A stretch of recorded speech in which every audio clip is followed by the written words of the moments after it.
უაღრესად დაძაბულ გეოპოლიტიკურ გარემოში საქართველოს არის ოაზისი განვითარებისათვის. ყველა ქვეყანასთან შედარებით.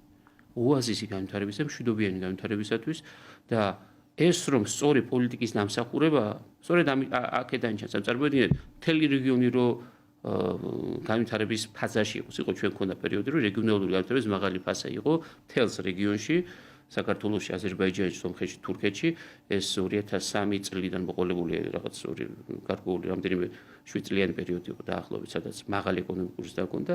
დაახლოებით ბოლო ადგილზე იყო საქართველო, აზერბაიჯანი ჯობდა და საქართველოს სომხეთი ერთი მსგავსი ეკონომიკური ზრდის ტემპებით იზრდებოდნენ. და აზერბაიჯანი იყო პირველ ადგილზე გარკვეული წლების განმავლობაში.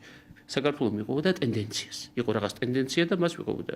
ვარდის ტენდენციას რომ დაყვებოდა, მაგრამ საქართველოს შეცვალა პროცესი. საქართველოს ტენდენციას კი არ ქმნის. თვითონ ხდება მეინსტრიმი. თვითონ ქმნის განსხვავებულ ტენდენციას ეკონომიკური განვითარების თვალსაზრისით. და ძლიერია ამ კუთხით. მიუხედავად იმისა, რომ ამ პერიოდში, ამ რთულ პერიოდში ეკონომიკური ზრდისთვის, განვითარებისათვის გეოპოლიტიკურად არახელსაყრელი სიტუაცია და არსებობს კვლევები ჩვენი რომ არა რუსეთ-უკრაინის ომი საქართველოს გაცილებით დიდი ტემპით გაიზრდებოდა.